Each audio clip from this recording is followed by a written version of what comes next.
Have you ever wondered what it's like to witness a murder? Forrest grabbed the knife and then just stabbed Johnny in one motion. Or how it feels to be shot? I was immediately hit by a barrage of bullets. Or how you would react if your spouse hired someone to kill you? And he was to put me in a grave with a bullet wound on my head. These are the stories you'll hear on the podcast called What Was That Like? True stories told by the actual person who went through it. You'll hear from a stalking victim. Came back upstairs, and when I came back and turned the corner into my room, I saw him standing there. You'll hear from a man who was kidnapped and tortured. I would do anything, say anything, to simply get away. And you'll hear actual 911 calls. Take a deep breath. Oh my God! Take a deep breath. Oh my God! Take a deep Oh my God! Real people in unreal situations. Search for What Was That Like on any podcast app or at whatwasthatlike.com. This podcast contains adult themes and language, and some of the things that we discuss may be disturbing to some listeners. In this podcast, we discuss sexual assault, torture, race, and murder. Listener discretion is advised. Please take care of yourself.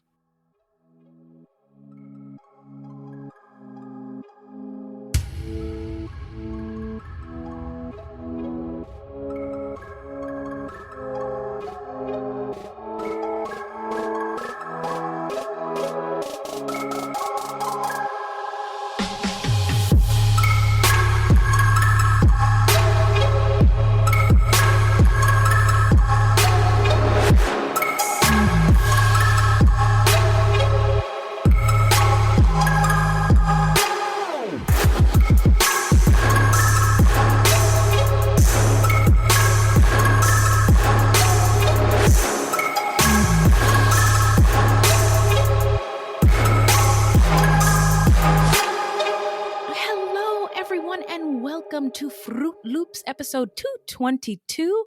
Buiti binafi and bienvenidos, bitches. Thank you so much for being here and for listening. Yeah. Fruitloops is a podcast about true crimes committed by people of color and those who are othered and the victims because, contrary to popular belief, not all serial killers are straight, cisgender, able-bodied white dudes. What? No, ma'am. No, ma'am. These crimes rarely get any public attention, and that is because the news is racist.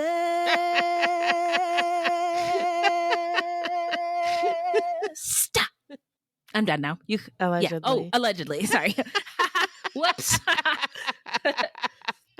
And we are Wendy and Beth. She's Wendy, a Black Latinx woman, and I'm Beth, and I just happen to be white. We're not journalists, investigators, or psychologists. Just a couple of gals interested in true crime. Also, the opinions expressed in this podcast are just that, our opinions.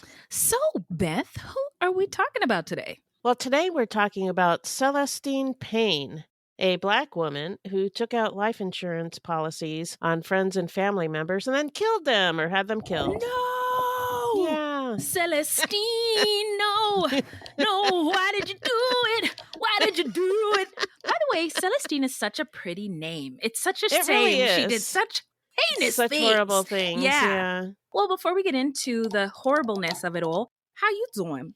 I'm okay. So I just got back from Canada. You know, I was with vacationing Minnie. with Minnie. Yes, and, welcome back. Now I'm feeling a little blue. Oh, because you miss your sister? Yeah. Oh. I don't know. I mean, yeah, because I miss my sister and I don't know what else. Oh, friend, I'm so sorry. Well, you know what? It happens. We will add you to the prayer list, okay? And everybody who is going through it, everybody's on the prayer list. How about that? Lord. All right, sounds Lord, good. Please bless everybody. Please help us all get it together. Now, I am on a high from the Usher concert this weekend. Nice. Yes. It was, I guess some people call it the Super Bowl. I wasn't interested in any of that. All I wanted to see was the halftime show. We even let the kids stay up late and watch it. And Atlanta was in the building. I mean, there was roller skates. There was people being shot up in the air out of cannons. Oh my gosh. I don't know. And then after the Super Bowl / Usher concert, Beyonce dropped 2 new songs. What? Oh, What? wow. Yeah, country music. Nice. I like it now, apparently. Anyway, happy Black History Month. So let's get into some listener letters. All right. Well, hello, angels. Thank you. Yes. What's in the bag, Beth? Well, I wanted to say thank you to Mama Hops and Big Nose 15 for your 5 stars. Oh, hey, that Yeah. hip hop air horns. Thank you. Yeah, thank you. And I missed Big Nose's comment, 5 stars. It was made back in like November. I don't think I ever Oh, saw it. Well, So, thank you, Big Nose yeah, 1 thank you. 5 and Mama Hops. Yeah. And we got the voicemail. Yes, and we will play them Yeah. at the end. I think it would be Okay. kind of cool with the outros, don't you think? All right. Yeah. And I wanted to say thanks to Robin and thank you to your daughter for telling you about our show. Yes, thank you so much, Robin. Yeah. And please send any questions or comments to fruitloopspod@gmail.com or leave us a voicemail at 602-935-6294. and we may feature it on a future episode. But, if you don't want us to, just let us know and we won't. Exactly. Oh, we got, Yeah. look at this. We got a new Patreon, a Oh, new Patreon, right. Adriana H. Right on. Thank you so much, Adriana H. This is for you and tune to follow shortly. Okay. On Adriana, on my hood, I look fly, I look good. Catch my swag. Anyway, thank you so much, Adriana, for Yes, thank supporting our little you. show. We appreciate you. So before we get into our episode, everybody, we just want to say that this is a podcast about true crime and people of color and those who are marginalized or minoritized. True crime and murder and all the bad stuff can be difficult to talk or hear about sometimes, and so can systemic issues like race. But it is Right. part of the world that we live in, Yep. and as global citizens, we gotta have conversations about this stuff. You can't For fix what sure.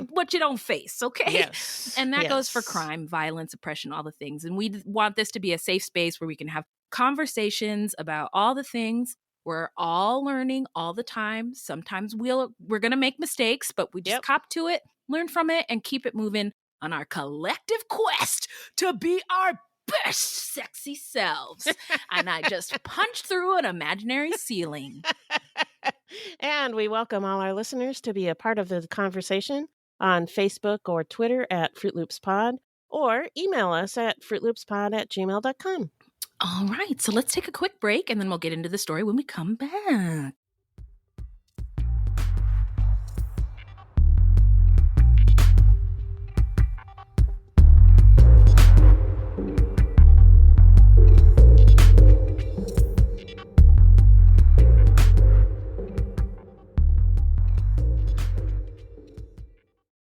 This episode is brought to you by BetterHelp. What's the first thing you'd do if you had an extra hour a day? Spend more time with your kids, go to the gym, work on a hobby, take a nap? Can you do all those things in 60 minutes? Just kidding. A lot of us spend our lives wishing we had more time. Yeah. But what we do with that time, we don't always know. But the best way to squeeze that special thing into your schedule is to know what it is. And therapy can help you figure that out. Find what matters to you most and make it a priority so that you can find the time to do more of it. Yeah. Therapy isn't just for those who've experienced major trauma. It's for everyone. Mhm. It can empower you to be the best version of yourself. And I've been in and out of therapy most of my life. Same. And it has had such a positive influence on my life that I honestly do not know who I would be without therapy. And I don't want to know. I don't want to know either. Listen, Beth and I have both used BetterHelp. Yeah. And we love it. And if you are thinking of starting therapy, you should give BetterHelp a try. It is entirely online and designed to be convenient, flexible, and suited to your schedule. Just fill out a brief questionnaire to get matched with a licensed therapist. You can also switch therapists at any time for no additional charge. Learn to make time for what makes you happy with BetterHelp. Visit betterhelp.com/fruit today to get 10% off your first month. That's BetterHelp, HELP.com/fruit. Hey, podcast listeners, I'm Paul Brandis introducing my podcast, Countdown to Dallas. It's a fascinating, in-depth look at the seemingly unconnected events that led to the assassination of President John F. Kennedy. It's based on my book of the same title. In that book and in this podcast, I go all the way back to 1939, when Lee Harvey Oswald was born into a troubled and dysfunctional family. I'll follow his transient and often violent teenage years and young adulthood, painting a fuller picture of the man who would later become Kennedy's killer. I also take a look at events unfolding in that era, like Cuba and Vietnam, and I'll unpack the conspiracy theories too, not one of which has ever been conclusively proven. Subscribe to Countdown to Dallas at evergreenpodcasts.com or your favorite listening app, October 31st. All right, we're back. Remind us, Beth, who is our subject today? Our subject is Celestine Payne, a Black woman who took out life insurance on friends and family members and then killed them or had them killed. Oh. And she also involved her own children in the schemes and the crimes. Yeah, not good. Not a good look. Nope. So now we're going to move on to the love and light portion of our show, where we just say rest in power to the victims and also love and light to those left in the wake of this tragedy, including those who survived. Yeah. So rest in power to Alphonsa Payne, who was 58, and rest in power to Tara Carter, who was 18. And Eugene Cooper was also a victim of Celestine's crimes, but Eugene survived. Yeah. So now we're going to get into the setting. Take us there, Beth. Well, the setting is Paterson, New Jersey. Paterson is located in Passaic County in New Jersey and is just 20 miles northwest of New York City. The area of Paterson was originally inhabited by the Lenape, a nomadic people belonging to the Algonquin language family. Other tribes within this language group include the Ojibwa, Blackfoot, and Shawnee. In 1609, the Dutch claimed the land as New Netherlands, followed by the British as the province of New Jersey. During colonial rule, the United States was still largely agrarian because manufacturing had been restricted by England. Ugh, bitches. Anyway, raw materials had to be turned over to England for manufacturing, and the colonists had to buy the manufactured articles from England at inflated prices. No! Only a few small industrial and manufacturing enterprises had been allowed to exist when the United States became a new nation. Paterson started out as a planned industrial city developed using funds raised by an investment group called the Society for Establishing Useful Manufacturers, or SUM, S-U-M. Oh, okay. Formed by Alexander Hamilton, the first Secretary of the Treasury. Oh, Yep. How does a bastard orphan son of a whore and a Scotsman dropped in the middle of a forgotten spot in the Caribbean start an organization called SUM? Anyway, while serving under George Washington during the Revolutionary War, Hamilton had seen the Great Falls of the Passaic River because the water from the river cascades over rugged cliffs and drops 77 feet, then rushes through the Passaic River Gorge. He saw the potential for using the water power and selected the land surrounding this area for Paterson. Wow. Yeah, and in 1792, the SUM founded Paterson and named it after Governor William Paterson. Along with other manufacturing centers that utilized large water power systems, Paterson eventually created a great economic wealth from textiles, paper, and machinery. Massive brick and mill buildings lined the canals that transformed the power of the falls into energy to drive machines. These mills manufactured many things during the history of the city, such as cotton textiles, steam locomotives, Colt revolvers, and aircraft engines. In the latter half of the 19th century, silk production became the dominant industry and formed the basis of Paterson's most prosperous period, earning it the name Silk City. And during World War II, Paterson played an important part in the aircraft engine industry.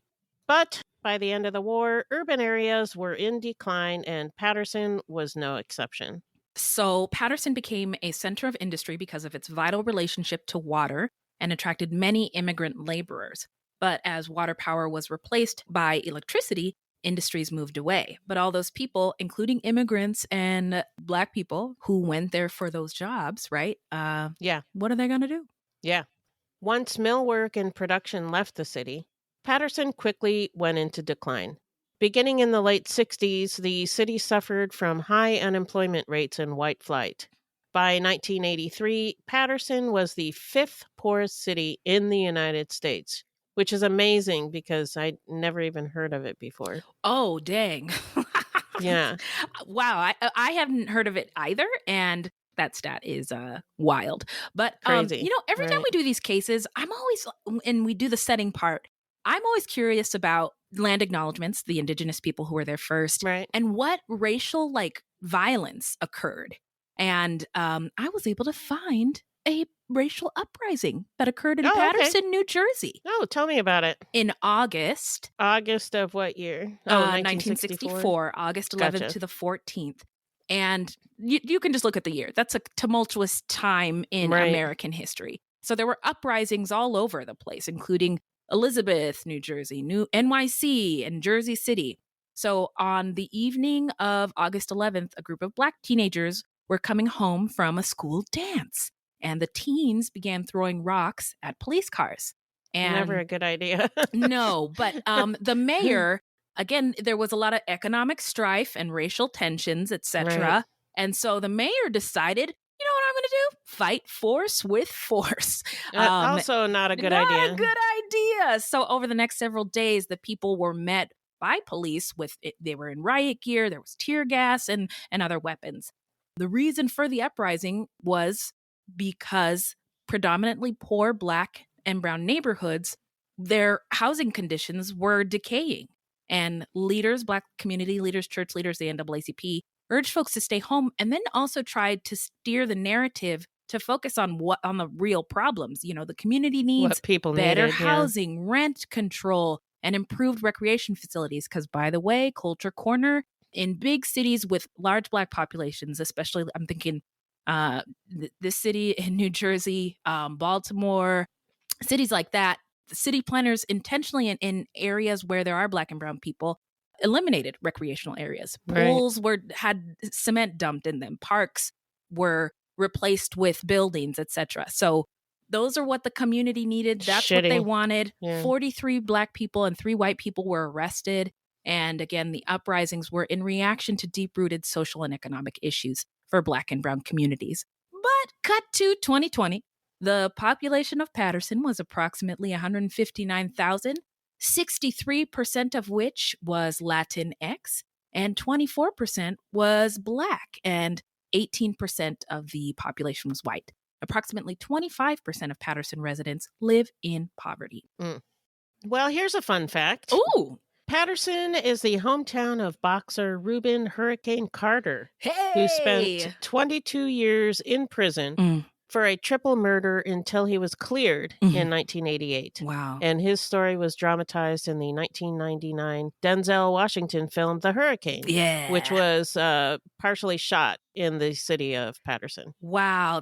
Yeah. That's his story is crazy. He got out of prison and he wasn't even mad. I was like, you wouldn't be mad at anybody? That is crazy. Hurricane. And the lyrics of the Bob Dylan song Hurricane, which is also about Reuben Carter, include, "In Patterson, that's just the way things go. If you're Black, you may as well not show up on the street unless you want to draw the heat." And that's my Dylan No lies commercial. detected. No lies detected.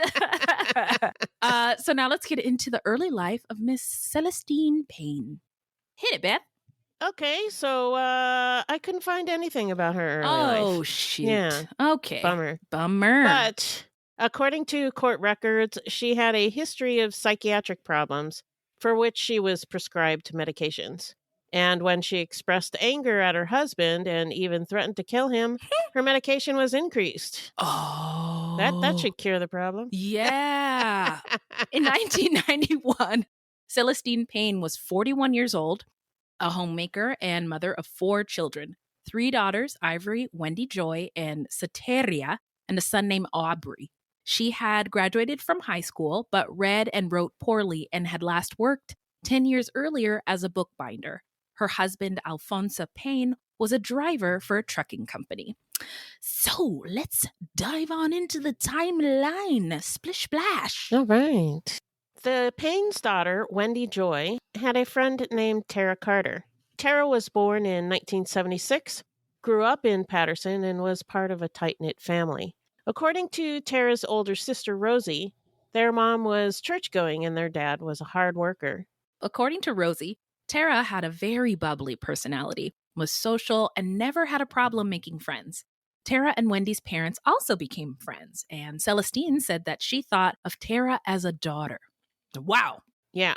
The Paynes occasionally rented out rooms to boarders, one of which was a man named Eugene Cooper. In the early 90s, Celestine's husband, Alphonse, fell ill. He suffered from gout and severe hypertension, and he was practically bedridden. So financially, things are really Not tough. Good. Yeah. And when, even I have so many poor people sayings, but if a dog is hungry enough, he'll eat his own shit. And I feel like what happened in the end is Celestine eating her own shit. Anyway, in 1991, Celestine Payne asked Eugene to kill her husband, but he refused. Later, Alphonse died in his bed. Celestine, Eugene, Wendy, and Aubrey then placed Alphonse in a box and dumped his body next to a road in an area of Patterson known for heavy drug traffic. His body was found on September 2nd, 1991. Because Celestine had regularly threatened to poison her husband, Eugene and Wendy believed that Celestine had killed Alphonse in order to collect the life insurance, because the family was in danger of losing their home. According to Wendy, Celestine often put medicine in her husband's food and told the children not to eat or drink it. An autopsy revealed that Alphonse had died of a mix of anti-anxiety and antidepressant prescription drugs. His death was ruled accidental, a result of mixing drugs with alcohol, and Celestine Payne collected $49,000 in insurance money. Strangely enough, although Alphonse did not suffer from depression, the drugs that caused his death matched exactly the medication prescribed to Celestine Payne. Wow, an ironic full circle moment. Oh, wow. Oh, man, that's wow. So around this time, Tara and her mother moved to Alabama while her sister Rosie stayed in Patterson to finish high school, living with a friend. In Alabama, Tara met a boy and became pregnant at 14, giving birth to a daughter that she named Bernicia. Tara's father, who still lived in New Jersey for work, later relocated with the family to Albany, Georgia. But Tara missed her hometown and she returned to Patterson, reuniting with her sister Rosie. Tara rented a room at Celestine's house and began focusing on getting her cosmetology license. She wanted to become a hairdresser, then moved back to Georgia to be with her daughter, who was living with her parents at the time. And that couldn't have been easy to be away from your child. You know what I mean? Yeah. But, we do what we got to do to have a better life. Yeah. And I think that she, at the time, she wasn't ready to be a mom. And she went to Patterson and then realized that she was ready and got her shit together. I see. Okay. Yeah. Wendy's boyfriend, Charles Pincham, was a frequent visitor to the Payne house during the summer of 1994. At the time, Charles was 21 and lived with his parents. He had dropped out of high school while in 11th grade, fathered 2 children, and dealt drugs to get by. He also had prior convictions for sexual assault and possession of cocaine with intent to distribute. And he was on parole. So a fine, fine young man. Well, again, circumstances, right? I mean, he except for the sexual assault. Right. I glossed right over that. Thank you, friend. Actually, yes, you're not a good dude. And we find out, yes, he is not a good dude. Not a good dude. Yeah.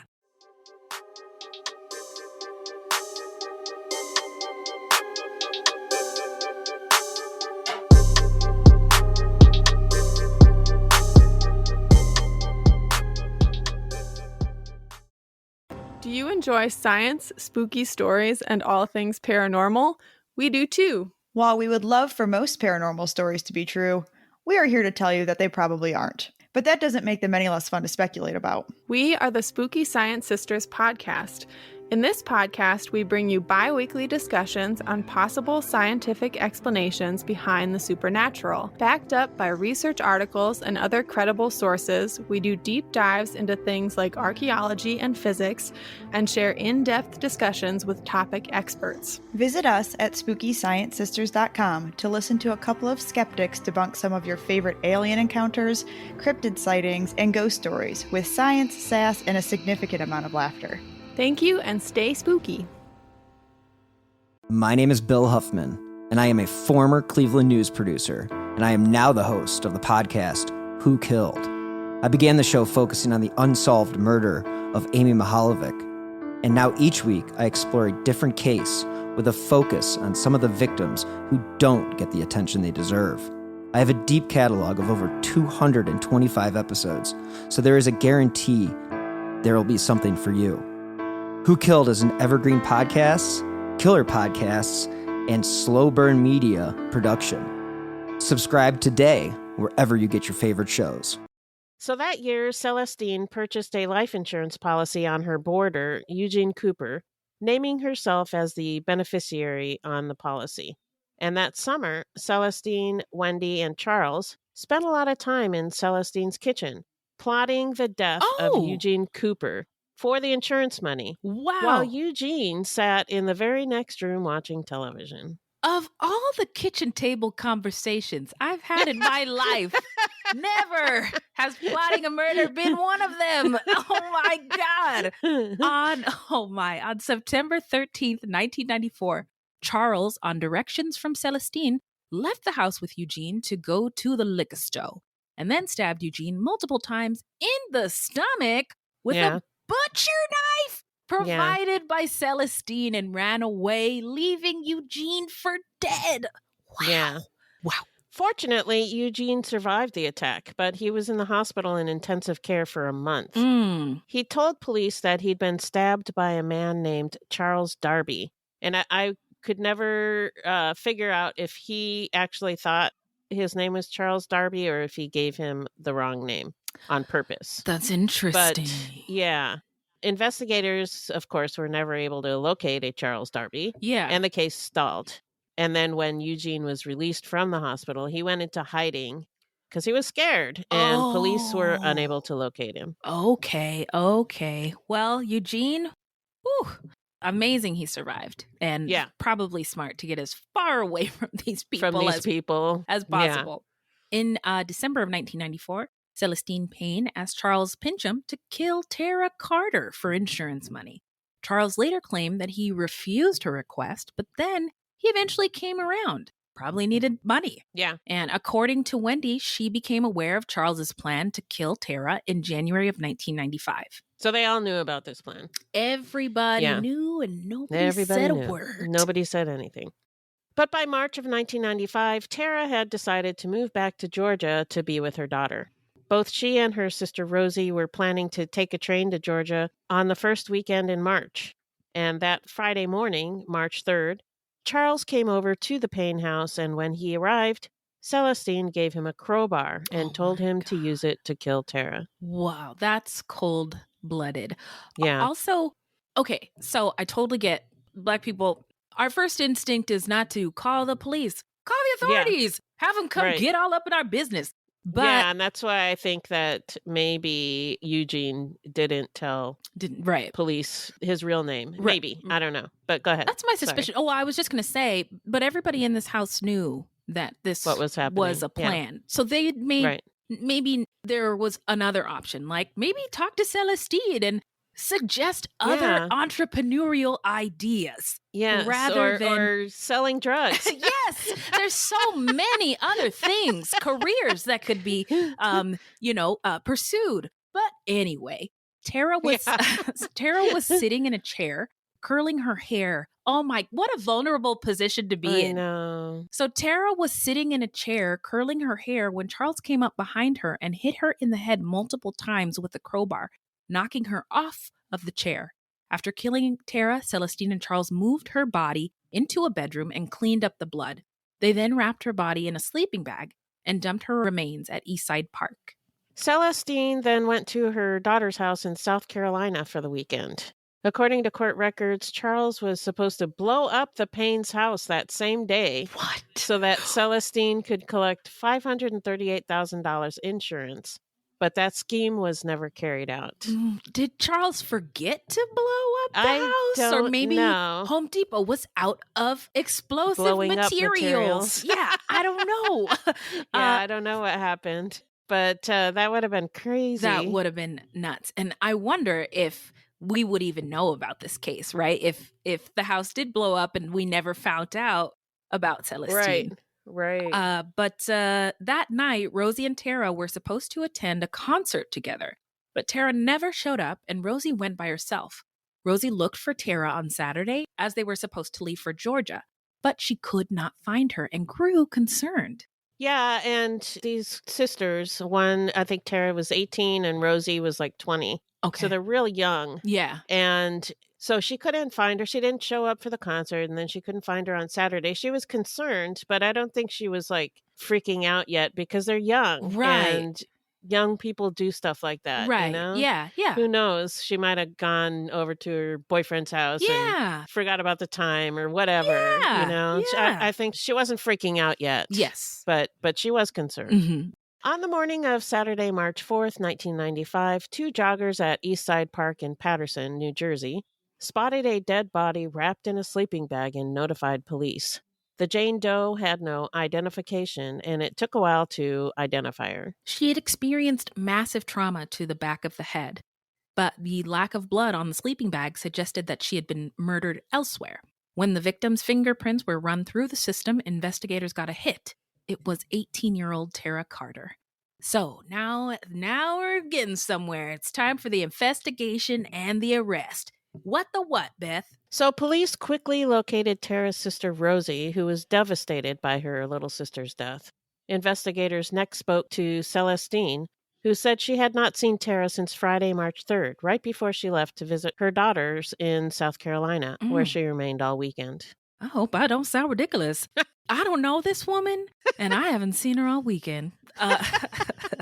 So Celestine agreed to let authorities come to her house to search through Tara's belongings. After handing over Tara's suitcase, Celestine told investigators that Tara also kept some belongings in the basement. While investigators were in the basement looking through Tara's belongings, detectives noticed a brown stain on the floor. It appeared to be dried blood, and when investigators looked directly up from the stain at the support beams above, they saw even more stains, leading them to suspect that Tara had been murdered on the upper level of the home and that her blood had seeped down through the floor. Now imagine how much blood that was. I was just going to say, Yeah. never fathomed that as a possibility. Also, when you said, hey, police officers, go down to my basement. Go I check thought down she in the was going to basement. push him. That's what I anticipated you. She's going to shove him down the stairs. Problem solved. And then run away. Yeah, Celestine, she's out. Yeah, but I'm so glad. Celestine out. I'm so glad they investigated and used the evidence. Yeah, I think it's hilarious that she told them to go down because they weren't going to go look in the basement. Yeah. And then she was like, go check out the basement. Yeah. And that's what fucked her up. Yeah. She really played herself. Woo! Yeah, she did. So that narrowed down the suspects. Did it? It narrowed down the suspects. You don't say to someone who had access to the house. There were several people that lived in or frequented the Payne's house. A lot of people were coming and going, so there were quite a few potential suspects, including Celestine's son Aubrey and her 3 daughters. Also, Tara's boyfriend, whose nickname was Original. The family didn't know his real name, but police later learned that it was Edwin Morrison. So they questioned Edwin, but he had a solid alibi and was eliminated as a suspect. While searching the Payne's house, investigators came across a life insurance policy on a man named Eugene Cooper, which named Celestine as a beneficiary. The name was familiar to authorities since they had investigated the attempt on Eugene's life the previous year. Got him! Yeah.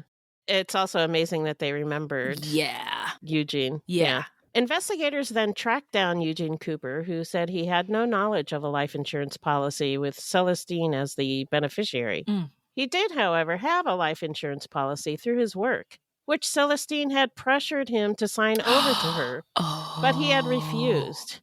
It turned out that Celestine had taken out a second policy and forged his signature on it. Oh, wow. So Eugene said that the man who stabbed him was someone who frequently hung out at Celestine's home and had dated one of her daughters. While no one by the name of Darby had come up in Tara's investigation, Celestine told police that her daughter Wendy was dating a man named Charles Pincham. Wondering if the two men were the same person, investigators showed Eugene a photo lineup, which included a photo of Charles Pincham, and he identified Charles as his attacker. Yes. Authorities then located Charles at his mother's house and took him into custody. When asked about the attempted murder of Eugene Cooper, he admitted to stabbing him, but said that the plan had been hatched by Celestine and Wendy Payne. He said he had been promised money for the insurance policy to commit the murder. Charles was also questioned about Tara's murder. He claimed that Celestine asked him to kill her, but he refused. On the day of the murder, he said he went over to the Payne house and saw Celestine and her son Aubrey dragging Tara's body across the floor. Oh! Yeah, you just walk occurrence. into somebody's house and, yeah. Oh, what do you got over there? Need help? What? Oh my God. So as they continued their investigation, authorities found a second life insurance policy naming Celestine as the beneficiary. This time it was for Tara. Authorities secured arrest warrants for Celestine and Aubrey, and they tracked them to a family friend's home, where they had been staying since Tara's murder investigation had begun. After learning that her son was being charged with murder, Celestine confessed. She said she had her daughter Wendy impersonate Tara to obtain the life insurance policy, and Charles Pincham was recruited to kill her. Knowing Tara was about to leave town, they decided on March 3rd as the day to go through with their plan. When confronted with Celestine's statements, Charles admitted that Aubrey had nothing to do with the murder. He said that both Celestine and Wendy had asked him to kill Tara in exchange for some of the insurance money. After Celestine and Charles's confessions, Wendy was taken into custody. She admitted that she was involved in the planning of both Tara's murder and Eugene's attempted murder. Wendy went on to claim that her mother's insurance scams went beyond what investigators knew, and that Celestine had set fire to her own home for insurance money multiple times. I think it was like 4 times. Oh my God. Wow. Wendy also said that she had no doubt that her mother had poisoned her father. Wow. She's spilling all the tea. Spilling all the tea. Also, now there's mechanisms in place. Like you can't have multiple fires and tons of people die without the insurance industry knowing. There's like a whole, I think it's called the NICB. So whenever an insurance claim is paid, period, it gets reported. It goes into the database. Yeah. So if you've ever received any money, don't know before the insurance company sends you more money, they will know that you receive money for these other things. Does that make sense? Interesting. Yeah. That's probably a good thing. Unless you're just really unlucky, in which case that sucks. Yeah. I mean, totally. Yeah, absolutely. Absolutely. I mean, that's why you have insurance, for when shit happens. Yeah. But if shit is happening and it's fishy, we don't want that. No. So authorities learned that Alfonso had overdosed on drugs that had been prescribed to Celestine, and that she had been secretly feeding him her drugs. Based on all the facts, the totality of it, she was also charged with Alfonso Payne's murder. How about that? While we're at it, we're just going to add another charge. So now let's get into the trial. Hit it, Beth. Charles Pincham pleaded guilty. As part of his plea agreement, he cooperated with the state in connection with the prosecutions of Celestine and Wendy Payne. Charles was sentenced to 20 years for attempted murder and to a consecutive term of life, with 30 years of ineligibility for parole. I hope he's in there telling people, hey, insurance scams, it's not worth it. Yeah, not worth it. So for her crime, Celestine Payne was charged with 2 counts of murder and conspiracy to commit murder. 1 count of attempted murder, 3 counts of hindering apprehension, 2 counts of forgery, and a partridge in a pear tree. Just kidding. And then 2 counts of possession of a weapon for an unlawful purpose. What about the fucked up shit she did with the bodies? Yeah. Did we get a messing up? Isn't there like a messing up bodies or messing up corpses charge? Yes, there is a charge for that, but I guess they decided enough was enough. Okay. I forget what that's called. Desecrating a body? Yeah. Yeah. Okay, just curious. When authorities threatened to charge Aubrey for the crimes, she pled guilty to all charges on May 28, 1997. On each murder conviction, the court sentenced her to concurrent terms of life imprisonment with a 30-year period of parole ineligibility. Wendy Payne pleaded guilty to 2 counts of conspiracy to commit murder in the 2nd degree and 1 count of attempted murder in the 1st degree, and she was sentenced to 28 years in prison. Celestine's son, Aubrey Payne, faced charges for helping dispose of his father's body. We're not sure what happened with his case, but he's not currently incarcerated, and I didn't see that he was ever incarcerated. So I wonder if maybe... I don't know. Yeah, that's interesting. So now let's get into where are they now? Well, Wendy Payne was released from prison in 2009. Celestine Payne and Charles Pincham are still incarcerated. Payne will be eligible for parole in 2025 and Pincham in 2031. Wow. Yeah, and I'm not really sure why there's a difference because they both got 30 years ineligibility for parole. So, and I think Pincham pleaded first, so I don't know why there's like a 6-year difference. I'm sure it's the judge's fault, and maybe maybe it could just be good old-fashioned racism. You know, a black man getting a harsher punishment than a black woman, anybody else. Yeah. Yeah. I mean, black men in the imaginations of white people are dangerous. More dangerous than, Yeah. In 2021, Celestine Payne petitioned the court for compassionate release. She suffers from a combination of medical conditions, including kidney disease requiring dialysis and diabetes. She had her left leg amputated below the knee and has suffered a heart attack. Ooh, well, none of those are good things. Well. Yeah, but isn't that interesting? Like the karma of it all? Yeah. So her request was denied. Because she requires full-time nursing, she is currently living in the infirmary at Edna Mahan Correctional Facility for Women. So that's weird, living in an infirmary. Yeah. Well, I mean, that it makes a lot of sense. I mean, I don't know what the heck would. Yeah, that's a lot of stuff. Yeah, but it's just interesting that it's not. It's it's going to be somebody's burden to take care of somebody in her condition. I think one of her daughters who lives in Texas was going to take her in. Oh. And she is eligible for parole in 2025. So maybe next year she'll get out and go live with her daughter in Texas. Interesting. Don't know. Yeah. Yeah.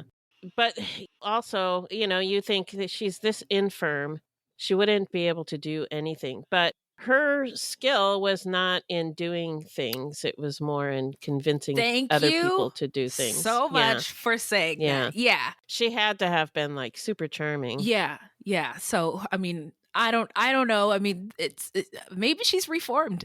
But I doubt it, but So Tara Carter's daughter, Bernicia, was 2 years old when her mother died. And she has no memory of her. She is now an adult and is in her 30s. Wow, that is... Yeah, kind of sad. Very sad.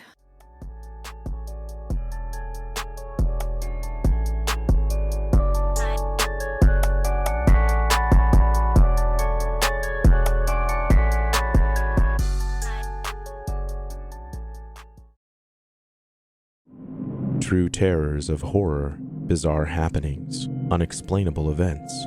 On our podcast, Disturbed, terror takes center stage. Each episode is a journey into the darkest corners of human existence, delving into bone-chilling tales of kidnappings, serial killers, maniacs, and the very essence of your worst nightmares coming to life on this weekly true horror show. Disturbed is not for the faint of heart. It's an exploration of real, unadulterated horror sourced from everyday people. Each episode is a descent into the macabre, where we narrate stories that will leave you on the edge of your seat and crawling in your skin. We navigate the disturbing narratives that lurk in the shadows, offering a raw and unfiltered listen into the most terrifying aspects of the human experience. Enter at your own risk and let the unsettling tales unfold in the haunting realm of Disturbed. And remember, listeners, stay safe out there.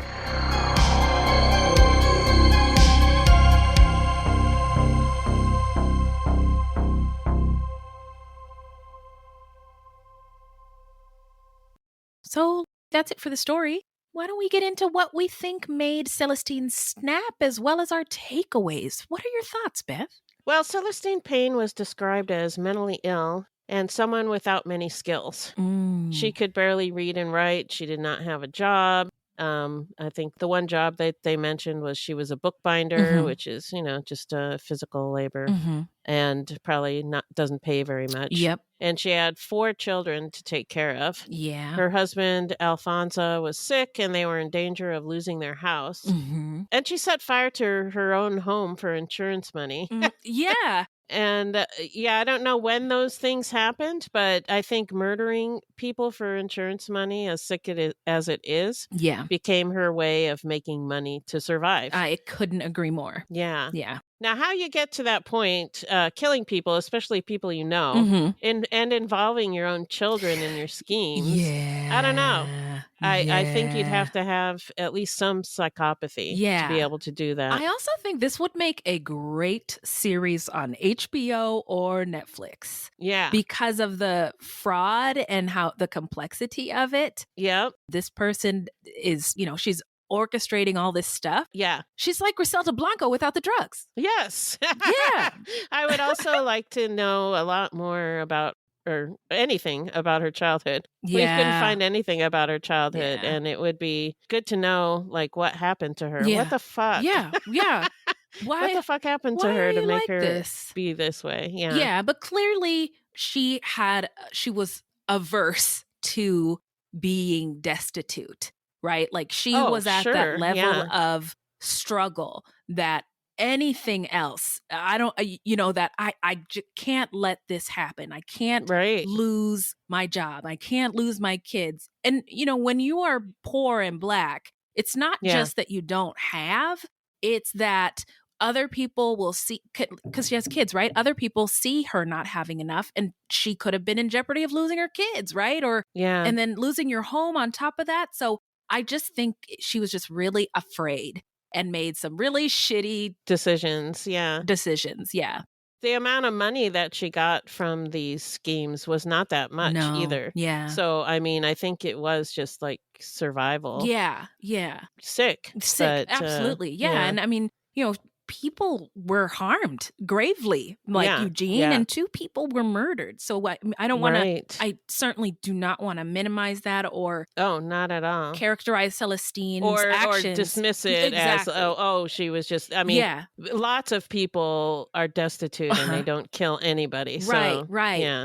But we talk about this so much because every week we do a true crime podcast, but a lot of times it's, imagine if everybody had what they needed, if everybody had basic right to shelter, live, food, water, safety.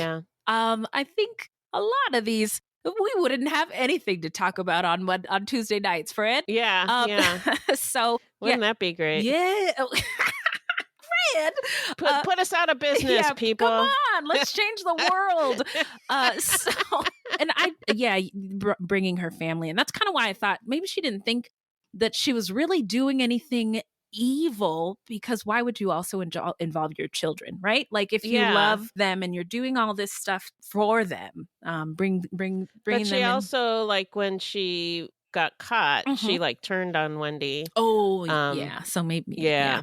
Yeah. So There is something. There's something wrong. We got to talk about Celestine. Right. Yeah, we got to talk about that girl. Somebody lay hands on her.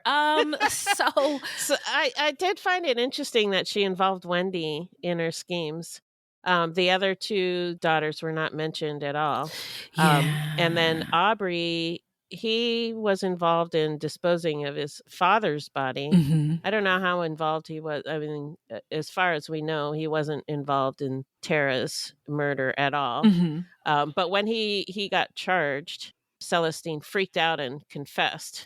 But she was willing to turn on her daughter. Oh my God. So, and her Wendy was involved. son. But yeah, it seems like her son was more Not my valuable baby to her boy. than her daughter. Yeah. Beth, only the OG of true crime would have observed such a wow. That never would have occurred to me, but yeah. And Valley people in her life are things. Yeah. Not really people with varying degrees of value, from her husband to her children. And what a fucked up way to view people. Oh my God. Yeah. Well, wow. That's psychopathy. Right. Ding, ding, ding, ding. Thanks, Beth.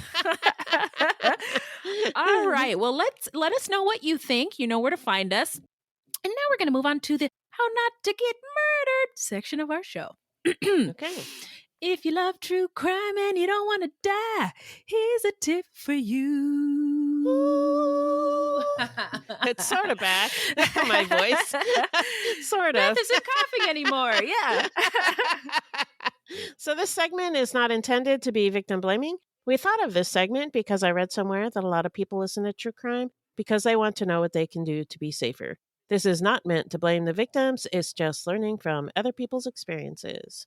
So I checked. You can't take out a life insurance policy on someone without their knowledge these days. Okay, good to know. Yeah. Good to know. There's a lot of verifications in place. So you can, maybe you could pretend to be somebody, but to prevent. Yeah, that's what they did with Tara. Yeah. To prevent falling victim to insurance-related crimes, consider the following tips. Okay. Protect your personal data. Health insurance information. Treat it like a credit card. So, don't be announcing my date of birth. Don't be passing it around. Yeah. Yeah, exactly. Don't share it with others or allow unauthorized access. Use strong passwords. Cautious when you are doing these transactions at the doctor's office or the pharmacy, because a scammer could be listening.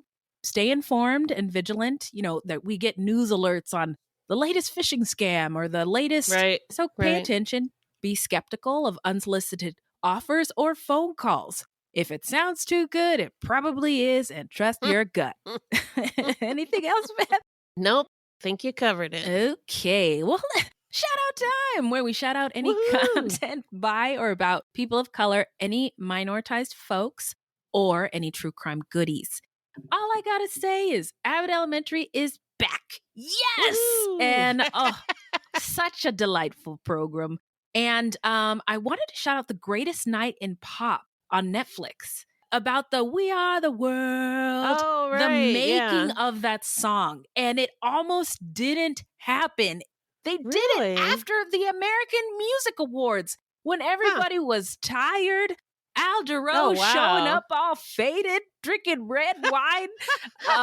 Michael Jackson is getting so irritated. Michael Jackson went to Lionel Richie's house to write the song, and Michael Jackson's snake came out of the bookshelf, and Lionel Richie was like, "Michael, what the fuck is this?" And Michael's like, "He loves the music, Lionel.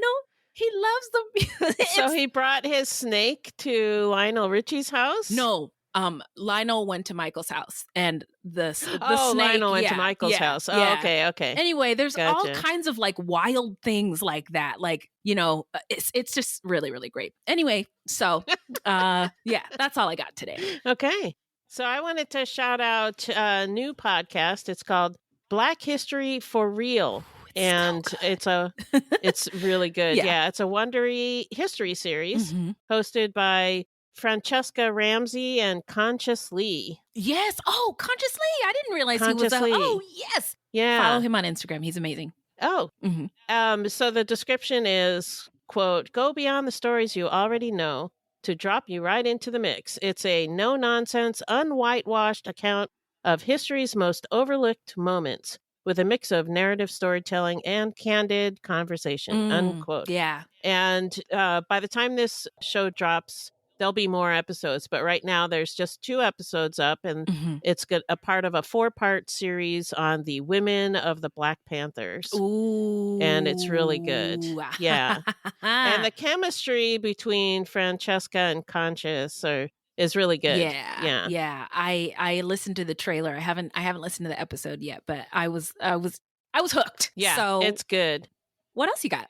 I just wanted to mention that Shogun drops on February 27th on FX and Hulu. Ooh. So it'll probably be dropped by the time this airs. Okay, awesome. So obviously I haven't seen it yet because it's like 2 weeks away, but I'm excited for it. Yeah. I don't know anything about this program. I know everything about TV. Just kidding. No, I don't.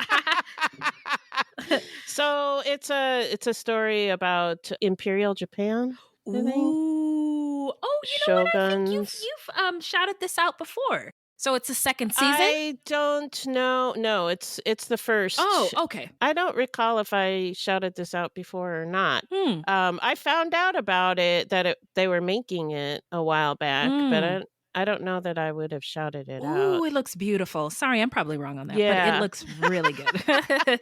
Yeah, and it's already got, like, I guess the people who have watched it, beforehand, it's already got like 100% Rotten Tomatoes. Yeah, this is a must watch. Yeah. Thank you. You're welcome. So February 27th, and then Dune 2, Part 2 is coming out on March 1st, so I'm excited for that. Finally, it feels like that took so long. Well, it was supposed to drop last year, but then it got pushed off because of the strike.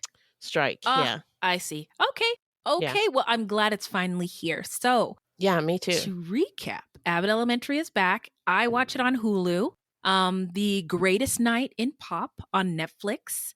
Black History for Real, podcast wherever you get your podcast. Shogun, the TV program, and that's Hulu, right? Yeah, on Hulu. And also Dune coming out March 1st. Oh, yeah. Well, look at that. It's the end of the show. We're here. Yeah. But where can the people find us in the meantime, Beth? Our website is fruitloopspod.com, and we use Fruit Loops Pod for all of our social media. The footnotes for each episode can be found on our website. Plus, check it out for the different ways that you can support the show. Also, join us on Patreon, where we have literally hundreds of hours of bonus content. And you can also support us by supporting our sponsors, or by giving us a 5-star review. 5 stars only, please. Also, don't forget to subscribe. Yes. Also, speaking of subscribing, Google Podcasts is going away. So if you listen to us there, find a new wonderful app and subscribe to Fruit Loops, Serial Killers of Color there. Yeah, you can transfer all of your podcasts over by using, I forget what it's called. So you can export to YouTube Music, easily transfer your podcast subscriptions list to YouTube Music, or export for another app. So you can download a list. It's a OPML file. So you have to find out where the OPML file is. And then you can download that and then upload it into the new service. That's what I've done it twice already. You did? Yeah, because I'm trying different podcast. Was it easy? Because it just, I don't know what those letters mean, so I thought it was too complicated. Plus, I don't like YouTube Music. No offense, YouTube Music. I don't want to use YouTube Music either. Yeah. But it's super easy once you find where it is. Where could it be? What the hell? It's in Google Podcasts somewhere. Just Google it. Okay. Great. No problem. But it's important because it's going away in April, y'all. So we don't want to lose. We don't want to lose you if you've been enjoying the show. So, well, hey, this is a weekly podcast, and new episodes drop every Thursday. So until next time, look alive, y'all. It's crazy out there.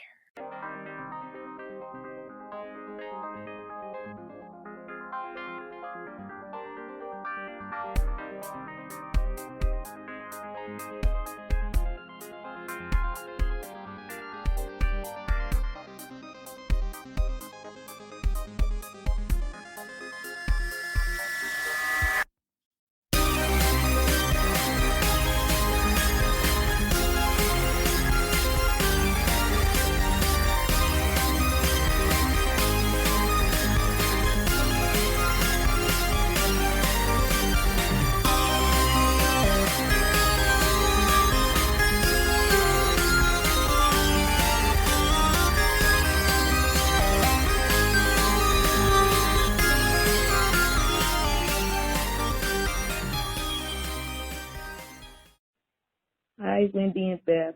You guys are awesome. I was listening to your podcast about Joseph Bryant. First off, I'm from New Orleans, and what you said about Katrina is true. When she said, oh, they're lucky here or they're fortunate, I can't remember the exact words. They're lucky here. It's great. Oh, my goodness. Yeah, that actually did happen, and it was one of the most moronic statements ever. Glad you mentioned it, and keep on doing this podcast. It is awesome. Thank you.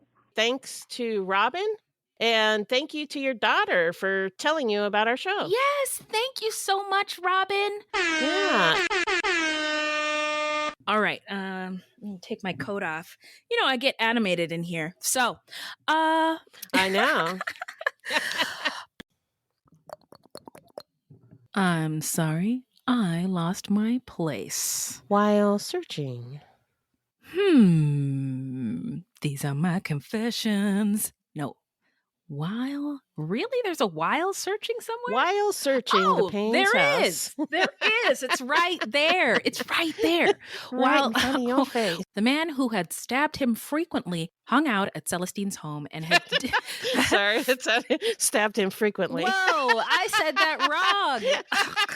I said that. Frequent stabbing. Stabbed him frequently. Wow. Like every time he went outside, he got stabbed. Another stabbing. It's just they don't stop. I'm sorry. I'm going to read that again. Okay. But he had a solid let me start over. Alibi? Alibi. Alibi. They questioned Odwin. Oh my God. A solid okay. alibi. Oh, my turn. Excuse me, I burped. Shit. Oh, wow. Okay. Potty mouth is in the house.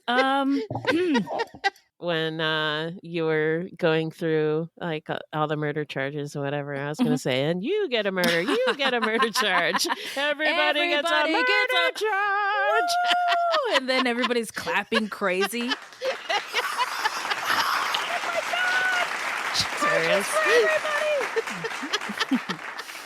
Oh man. Oh, okay.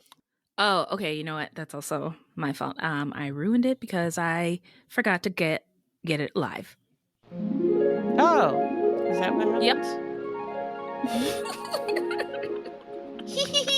I'm so sorry. What's in the bag, Beth? I was so proud of myself because I tested all the sounds before, made sure they weren't too loud, but I just forgot to hit go live so everyone can hear the sound. Whoopsies. Anyway, do better next time. Here we go. So when the scammer uses the hypnotic method of building rapport, then they create dysfunctional, delusional reality. That's how a scam begins. Convincing the mark that it makes perfect sense to hand over their money to a con artist. The Scams and Cons podcast tells you how scams are run. You'll hear how people are convinced to buy fake art, buy machines that print money, or steal your house. I get a phone call from my wife, and she let me know that they had decided to move all our stuff out.